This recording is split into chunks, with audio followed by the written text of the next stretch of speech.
Hello, I'm David Hepworth. Thanks for clicking this word in your ear, the latest of hundreds of chats Mark Allen and I have had over recent years, some between ourselves and others with musicians, authors, comedians, and other people we like.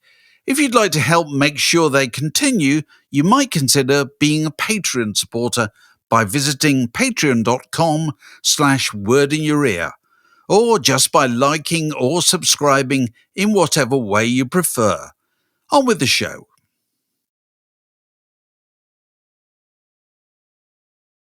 Well, welcome to another edition of Word in Your Ear and this terrific book, My, Abba Through the Ages, which not only looks at their story and how and why their music connected so powerfully, but it was written by someone who was 12 when they first arrived and was instantly besotted and thus had to live for years with the love that dare not speak its name. So, hashtag different times. Giles Smith, how lovely to see you. How are you doing? Hello, both.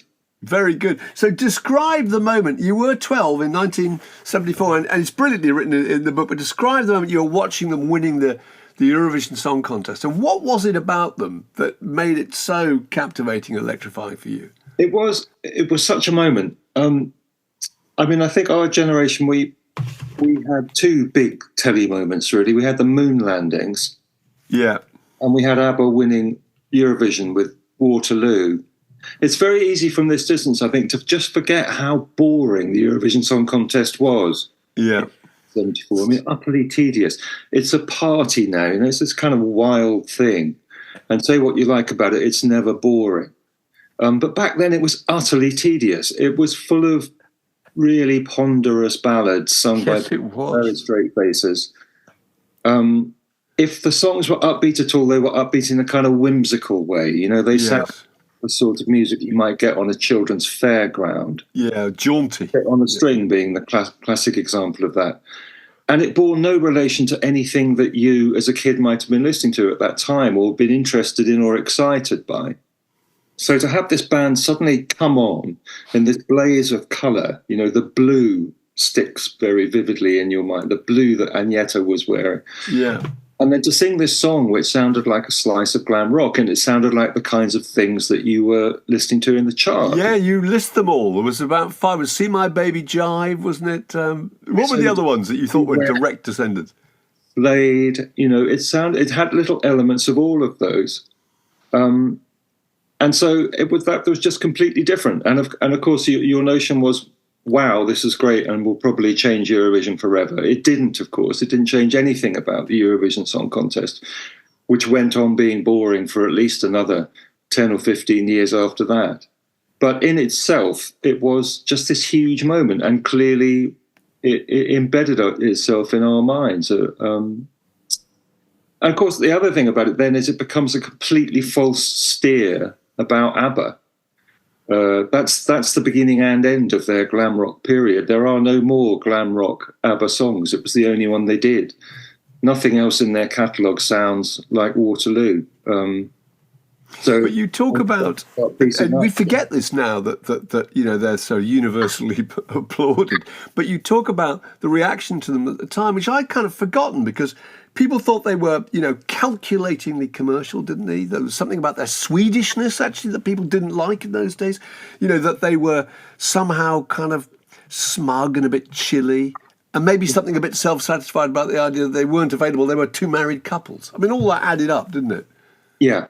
There's so many things that they're struggling against immediately. But, we have to remember also that they do Waterloo and they're successful with that, and that's a huge single in the UK, but it takes more than a year for them to have another one in a time when the passage of a year could sink a band. They put a re-released version of Ring Ring out in that time and nobody wanted to buy it. So it's not as if Eurovision completely launches them to the top. In fact, quite the contrary, and it becomes a sort of albatross for them in itself. Being the winner of the Eurovision Song Contest is not a cool thing to be. Nobody expects you to be anything other than a one-hit wonder. Nobody expects you to be any good, really. You're just a joke, especially as far as UK minds are concerned. So they're carrying that for quite a while. They're carrying their Swedishness, definitely, which, from a UK point of view, that kind of attitude that the UK has to things that are foreign, the funny foreigner thing, which it's embarrassing to look back at now, but it's clearly there for ABBA. The fact that English is not their first language, they're felt to be somehow, or just inferior, really, or trying at it. They're not doing it properly. All of that they're fighting. Plus, of course, the clothes. They dress the part for the 70s, but they dress it harder than most. An awful lot of people were wearing very silly things in the 70s, but ABBA did that harder than most. Which we only discovered recently was a tax advantage, wasn't it? It said as much. I mean, I don't quite get that story. It sounds a little bit urban mythical because, yes, they could claim their against tax, but most people can claim the clothes they wear. So, if you wear an overall to the factory, you can, the factory kind of pays for it. I don't quite get that. I don't think it was completely why they did it. I think they did it in order to stand out. Yeah, to stand out. Yeah. Every time they go on telly, there would always be these 4 crimes against taking place in front of your eyes, and you would not forget them. One of the things I like about the book is that you thanks to YouTube and so forth, you can revisit all these old TV appearances. And of course, the appearance at Brighton, I watched it when it was the anniversary recently, and I couldn't believe what a clanky world of television that was then in those days. It was as if the director had never directed a television program before, wasn't it? Cameras pointing in the wrong directions, all kinds of things. Is that the case? Yeah, absolutely. And you would know about these things much more than me. But the static nature of it, yes, the nature of the scoreboard, which it just looks like this sort of train timetable. Yes, it does. Behind them. And of course, the fact that all of the callers in with their votes, that great moment at the end of the show that we all now kind of love and laugh at, you don't get to see any of them then. There's no kind of facility to... No. You have to like pictures of the voters. So, in fact, you're just basically watching this woman, Katie Boyle, take a series of long-distance phone calls for about 20 It's fantastic. It's such a reminder of what a kind of static thing television used to be. And I was also, you described, I think, their later appearance on Seaside Special, which, of course, we all remember warmly. And I went and looked at that last night. I looked at that too. And it's absolutely fantastic because it's shot over the back of the audience's heads. And the audience do not move a muscle whatsoever during that performance. It's like they're seeing a terrible road accident or something like that. Yes, I think they're being held in that tent at gunpoint and not to flinch. But it says something about the charisma of those two girls that quite often they don't even include. Certainly Eurovision, you barely include Benny and Bjorn. Absolutely. I think you only see Benny at one point, very fleeting. You're not even sure he's in the group. Well, you see the other musicians who are not ABBA, don't you? Yeah. That's the strange thing. The supposed bass player and drummer. It's really the case. You only see Benny's face in the final chorus of the song. You see his hands in close-up. That's right. But right behind the girls, of course, are the 2 session musicians. And so you're kind of assuming that they're in the band, but they're not. Yeah. And then, of course, you've got the further mystery poor old David Vine, who introduced him as Born, doesn't it? Yeah, in the film clip that precedes the live performance, he manages to get them muddled. So the first time you see Benny, he calls him Bjorn, and he calls Bjorn Benny, and that kind of persists. That inability to identify the 4 members of ABBA. I thought that was really interesting because even people who really, really love the group and know a lot about them still found it really hard to remember what their names were and who was married to who. Isn't that extraordinary? Yeah. It's a very odd thing. It would never be, we all know which one of the Beatles is which, but telling Benny from Bjorn is really almost like specialist ABBA knowledge. Got lots of the records and profess to love them. And I wonder what's going on there. Again, I think it's part of a sort of I hate to say it, but a kind of UK thing about foreignness. It is. It probably I think it is. I think you're right. A little bit difficult to say, so I'll step. It's a bit condescending. It's kind of, well, whatever, you know. Yes, exactly. It's the way the Americans are about everything, you know. They That's true. They confuse Australians, British. You're all the same, aren't they? Well, we're that with people in Scandinavia, aren't we? Basically, you know.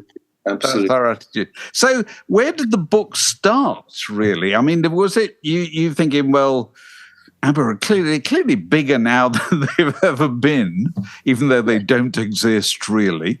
Therefore, let's go back and look at it. What did you want to do with the book? I think actually I can remember where I was fortunate enough. I know somebody who was involved in the ABBA Void show. You know, the so-called hologram show, which isn't a hologram show, that's in the East End of London. And he gave me a ticket for the opening night. And I went to that, and like most people, I went to that not knowing what the hell I was going to see, and really suspecting it would probably be a disaster, because hologram shows, you know, are just like, there's something very eerie and a bit ghoulish about the ones that we've seen so far. You know, they tend to be people who died. So you've had the Elvis Presley hologram. Yeah. Houston one. I remember going to see Natalie Cole and her appearing alongside a hologram of her father, of Nat King Cole. And every time your heart sort of sinks and it feels a bit awful. So I went along to ABBA Voyage thinking it probably was going to be a little bit like that. And it's nothing like that at all. I mean, I don't know whether you two have seen. No, but just describe to people who've not been why you found it so compelling, because it's brilliant, the passage in the book. It is extraordinary. For one thing, you're not watching holograms. What it is a film. It's a three-dimensional film, really. You're looking at a screen, but you have no sense that what you're watching is a screen at all. You seem to be watching a stage with figures on it, and these figures step in and out of the shadows. You know, when they move to the back of the stage, they disappear into the darkness. I mean, it really is just completely compelling, convincing, and realistic. So there's that going on. You spend about the first 5 or 10 minutes thinking, what the hell is this? And wondering about all those things, wondering about how it's been achieved. And then you kind of realize that's confronted with what you're being confronted by. That is an incredibly boring thing to be thinking about. And it just, you forget that altogether, and you somehow get drawn into it. And you're watching ABBA and you're listening to ABBA. And of course, it's the music really that's doing that to you. Plus the fact that it is also incredibly beautifully done. I mean, I've not been to anything where the lighting is quite so amazing. They have these extraordinary lights that are all out in the arena. They're not just behind the band or on the stage or what looks like a stage. It really is amazing. And I think I came away from that. At moments in it also just reminded me about ABBA and about what I'd felt about them when I was a kid. Well, you were talking about the music. At one point, the SOS starts. And that was a big move. Just that introduction to SOS, the descending piano figure. It did one of those things, one of those kind of Proustian things of just dropping me back into the past and started me thinking about something I hadn't thought about really for a while. So that was the beginning of it. And then realizing when you thought about ABBA that they'd been with us for 50 years. And that's kind of interesting in itself. But for 42 of those years, they haven't existed. Yes, They've not been a band. You know, they stopped doing what they do in 1982. They never formally split up, but they just simply packed it in. And they stopped making records. They stopped touring. They'd never done very much touring anyway. They clearly didn't really like that or get on with it, possibly weren't very good at it. So they go away in 1982, and at that point, their reputation is pretty low. It's low, and then it sinks for the next sort of decade, really, and only starts to come back in 1992 and to grow. And so for 42 of these 50 years, you've had no band, and yet the band has got bigger and bigger and embedded itself further and further in the culture. And they've done this simply while sitting at home in Stockholm. Yes. It seemed to me really kind of fascinating. because obviously it was about us, really, rather than about them. So was there really nothing happening in terms of kind of public sentiment and affection for them during that period you describe in the later 80s? And then it kind of re-emerges, driven by Australian tribute groups and ABBA Gold movies and ABBA Gold. But is there nothing before that, really? I think it's incredibly rare to find anybody who'll stand by ABBA in the 80s, in the mid-80s especially. Simply, I think, for that reason, that there is nothing more unfashionable than the thing that was recently fashionable. Right. So in the 80s, the 70s just look especially crap. They look especially like something you need to move on from rapidly. They're an embarrassment. And ABBA really get that in the neck, that sense that the 70s are embarrassing. So therefore, ABBA become embarrassing, and they're to be left behind. There's a couple of people still standing. Elvis Costello, I think, is on the right. But he did. He had them as part of his. You could select one of their songs that he'd play on the spinning wheel, but you weren't sure if he wasn't being sarcastic. That was the only thing. That's the other thing. The initial sort of tremors of ABBA's return are always couched in irony. U2 had Benny and Bjorn on their tour, didn't they, in 92 or something? Again, you thought they were maybe being ironic, as did Benny and Bjorn, didn't they? Well, Ben and Bjorn, I think when they were invited by U2 invite them on stage with them during the Zooropa tour in 1992. And that's that big, multimedia trabants falling out of the ceiling and all sorts of things. And not surprisingly, Bjorn said his reaction on receiving this invitation was, well, they're going to take the mickey. Yeah. And in fact, I've looked at that clip over and over again of the moment. It comes in the section of the show where U2, bog off down to the end of the long promontory thing and do some acoustic numbers. And then they start to play Dancing Queen, and the lights come up back on the stage, and there are Benny and Bjorn looking pretty sheepish and very middle-aged and unstylish. And Benny's kind of prodding away at a little Casio keyboard, and Bjorn's got an acoustic guitar, and they do look a bit like, they're in for a ribbing. Bono then runs back up the promontory and sort of greets them, and they sing the song, and it's a really terrible version, but that doesn't really matter. The audience kind of loves it. And then at the end, Bono does this thing of bowing to them and saying, "We are not worthy." The Wayne's World thing was completely new then. And as you say, you sort of think, okay, where is the layer of this is U2. This is one layer of irony here, a layer of sense. But I looked at it over and over again, and I can't see it. It seems to be It seems to be really actually very moving. Yeah, saying, these two are. What you've done is great. You are great. We are not worthy. These songs you've made are superb, and it's a big moment, I think, in the return of ABBA. And one of the coincides that year with the release of ABBA Gold, and then off they go. Right, then it takes off. But one of the things that you do in the book, which I think is really, really convincing, is that you write about, as a musician, which you are, what makes their music work, but you write about it in a way that even a non-musician will understand. I think it's really, really interesting and fascinating. What did you learn from going back and listening to those songs and learning to play them, actually? What did you learn about the way they construct music that you hadn't realised? Yes. I have to say, I think my ability to write about music as a non-musician has to do with my being a not particularly musician. But I did listen. I think you're being modest. This is also a very interesting thing about the pop music that we love. I think you kind of stop listening to it in a way. You know it so well that it kind of goes by you. It's inside you, isn't it? Yeah. And so, why would you put it on and you know what you're getting each time? And part of the fun of writing the book was just forcing myself to sit down and listen to these things very closely and actually kind of see what was there. And what you very quickly realise is just how brilliantly built everything in the ABBA catalogue is. There's nothing that happens on an ABBA single that doesn't happen for a purpose. It's all been very, very thoroughly thought about. The arrangements are extraordinary. It was built to last, actually, so perhaps it shouldn't be surprising that it's lasted. But it's not just that it sounds very beautiful. They were clearly very clever in the studio about making things sound good. And this also has helped them survive, because I don't think they sound like the 70s.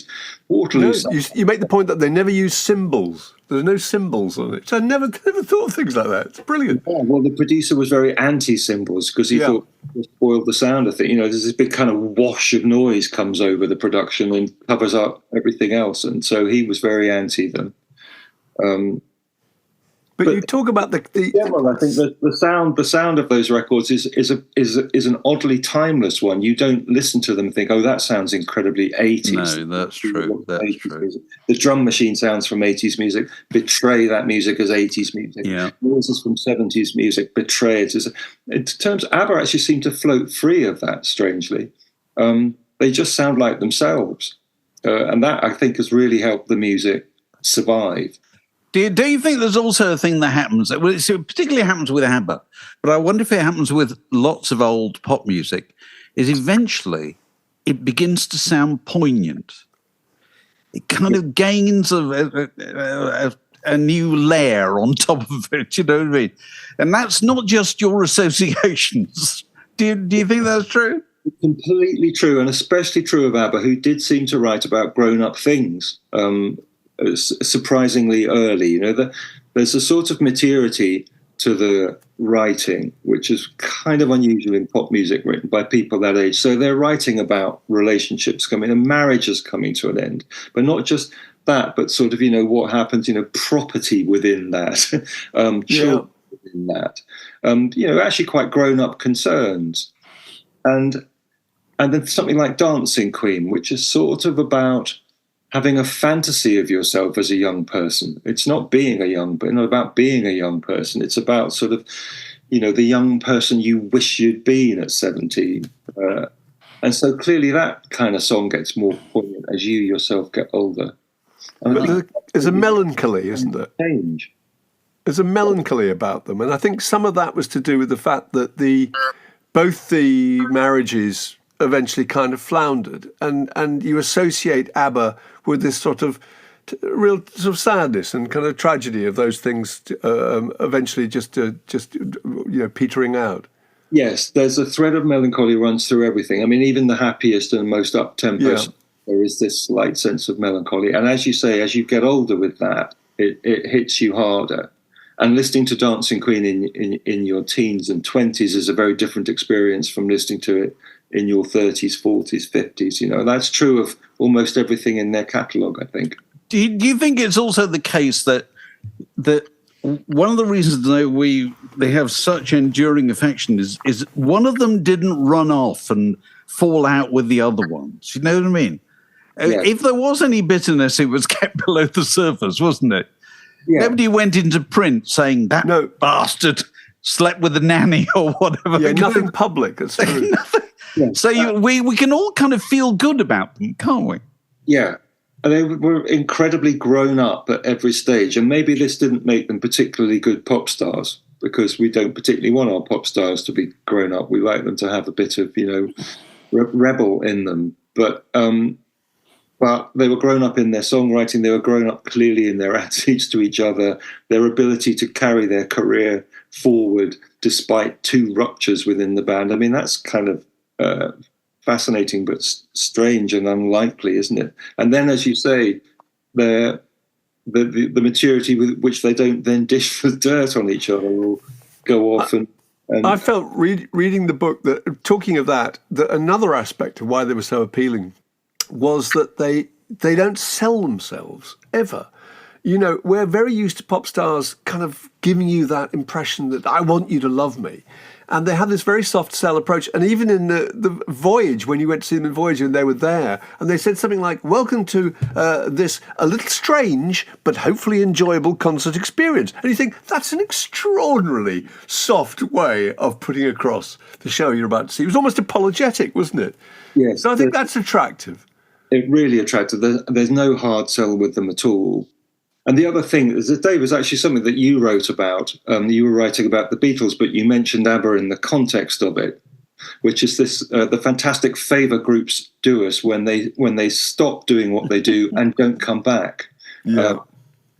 So we've never had to sit and watch ABBA going out on endless greatest hits tours, and they haven't got older in front of our eyes either. They haven't told themselves that way. So to some extent, you're left alone with your memories of them, which is really helpful. And to another extent, it then just becomes all about the music. It's all about the records. I mean, that's why they survive. It's not because they're out there telling you constantly to buy them and telling you constantly, here we are, and waving at you from stages. They're not there at all. It's just the records that are waving at you. So do you think Voyage will still be playing, running, whatever the expression is, in 10 years' time? It's interesting that. I mean, I've no idea what their kind of expectations for it were. I think they leased that lump of land in East London for 5 years. And I'm not sure whether they were expecting to be able to keep it. It looks like they might possibly be able to make the show run that long. I mean, it's just had its second anniversary. It's gone into its third year. A lot of it, of course, is repeat custom. Among ABBA fans, I mean, you go 6 or 7 times. So that's a lot of money. That is a lot of money. Yeah. But and you've been more than once, haven't you? I've been 3 times. Yeah. Right. So how did, I mean, by the third time, did it still have the same impact? I have to say yes. It was. I would claim, of course, that this was just in the interests of research. But actually, I was really looking forward to it each time, and I would go again. And I do think it's extraordinary.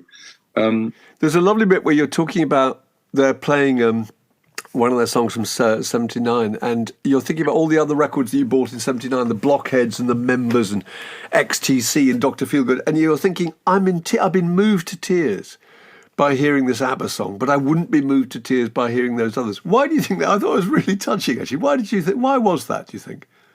I think it's some of the things we've been talking about, really, which is the sort of passage of time. Yeah. It's bringing a different set of experiences of your own to it. It didn't occur to me that Chiquitita was kind of a song about mourning, but I think it is. I've always Chiquitita, when it came out, that was the one you were talking about in 78. That's right, yes, Chiquitita, wasn't it? Yeah. I just thought it was flim-flam, really. I thought it was a very rare instance of ABBA perhaps self-plagiarizing, perhaps the only instance of that, because it sounds a bit like Fernando Mark II. Yeah. There aren't any other really moments in ABBA's singles catalogue where you feel that they're simply doing a second version of something they've already done. But then, you're watching it in that Voyage show and hearing it, and actually realising, like a lot of the ABBA stuff, that these so-called, or things that you've got into your head as being a bit lightweight, are actually very powerfully rendered. I mean, particularly the singing. They're really forcefully sung, and the chorus of Chiquitita, those 2 women's voices, as so often, just come right at you like sort of steel. And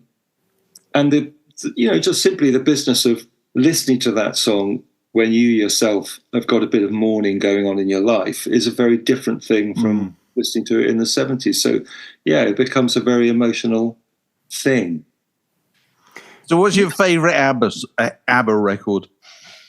Well, I tend to go for Knowing Me, Knowing You, which, of course, has had a huge battering from Alan Partridge. Which I think helped bring about their return, actually. I think people became defensive about them.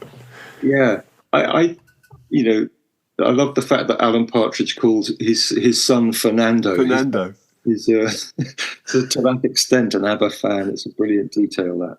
But I think it's a really brilliant pop song, Knowing Me, Knowing You. And it's one of those ones that just sounds so bright and shiny now and not like any particular era. It's really brilliantly recorded, and it's just a fantastic record. Yeah. You've seen them in the flesh, because you described... to a favourite ABBA song? I just go. I can never get beyond Dancing Queen in my. Yeah. And which Mark and I were talking about the other day. I've got 6-year-old granddaughters who suddenly started being interested in pop music, and because they're 6-year-olds in the 21st century, they know they can listen to absolutely anything at the click of a button.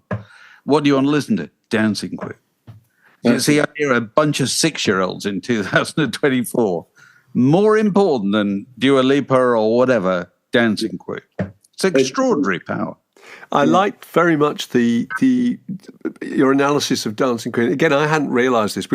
I think you make the comparison that various Beatles songs start with the chorus, get in with the hardest hitting, most captivating thing.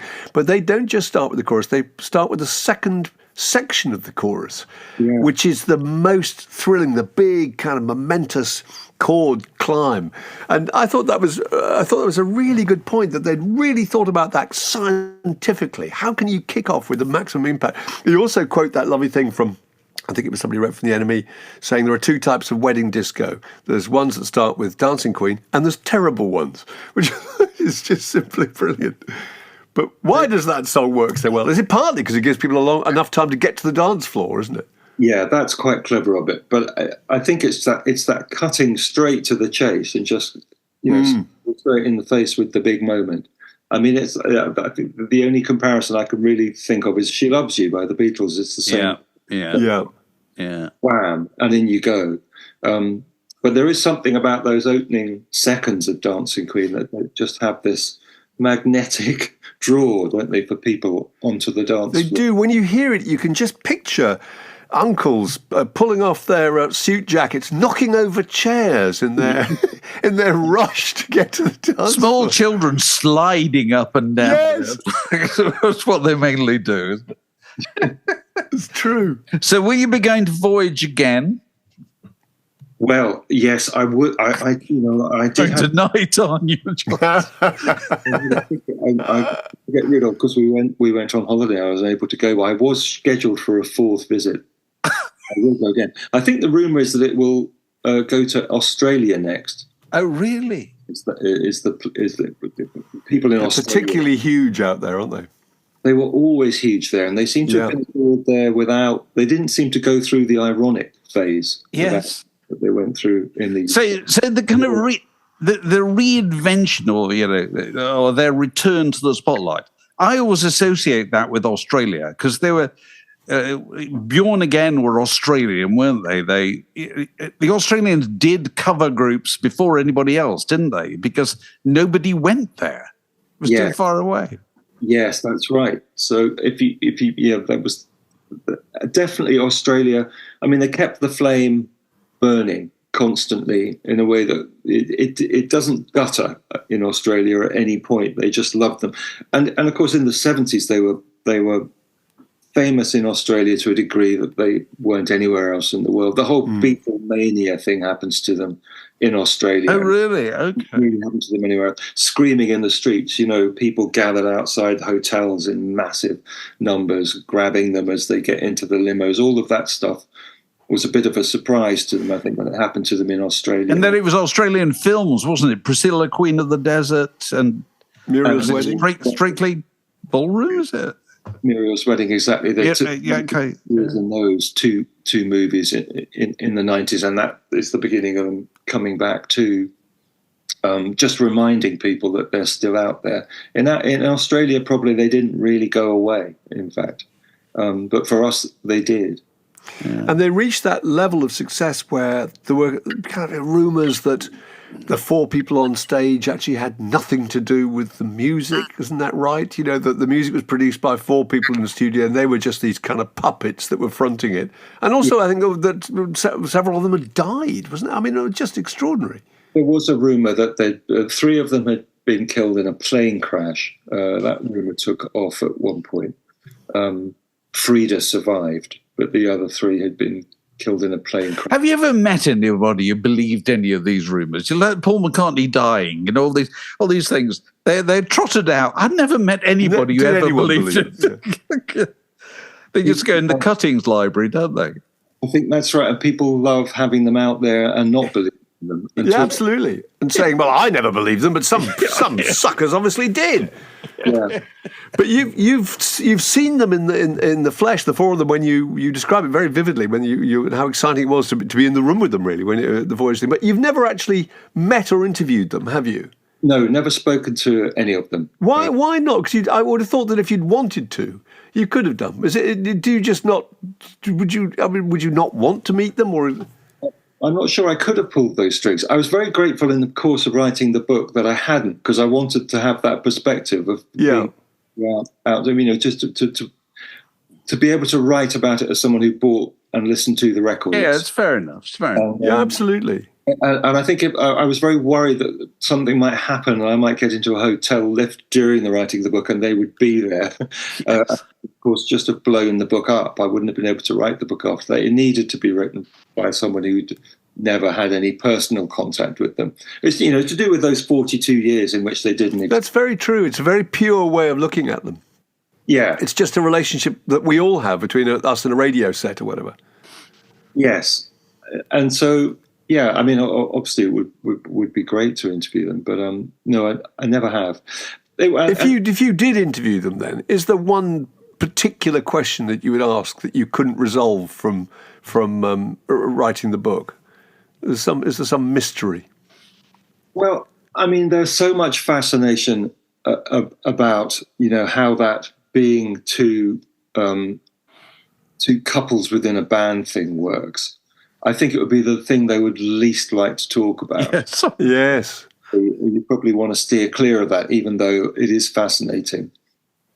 I mean, I'd be interested to talk to them about, you know, probably quite sort of boring and nerdy things about the recordings and the studio, you know, work and how that all happened and who was doing what.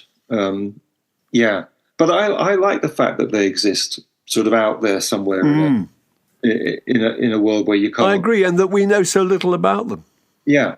I think it's completely to their advantage. And, you know, one of the really sort of intensely moving things about seeing them standing together at that opening night was that we just don't. I saw them the other day in the papers. They've just been given some kind of knighthood in Sweden. Yeah, all together again. But those moments where you see them, the four of them together, are incredibly rare, and that's hugely valuable to them, I think. It's not true of many pop groups that have survived as long. That actually just the mere presence of them in a room together could stir feelings in you. Well, there aren't that many where they're all still alive. Going back that far, you count on the fingers of one hand, I would have thought, actually. Yeah. You know, and as we said, to the immense advantage of the Void show, I don't know what happens to the Void show in the absence of ABBA themselves. I think one's feelings about it would be very different. Yeah, I think you're right. That's a good point. Yes. Yeah, you would then look at one of the people in that show and have a totally different response to that. I think you would. That's a really good point. Yeah. Oh, well. They're young, really. They're relatively young. They're only in their 70s. Well, there you go. Well, it's a fantastic book, Giles. My ABBA Through the Ages, one man's lifetime with ABBA. Giles Smith, it's been lovely to talk to you.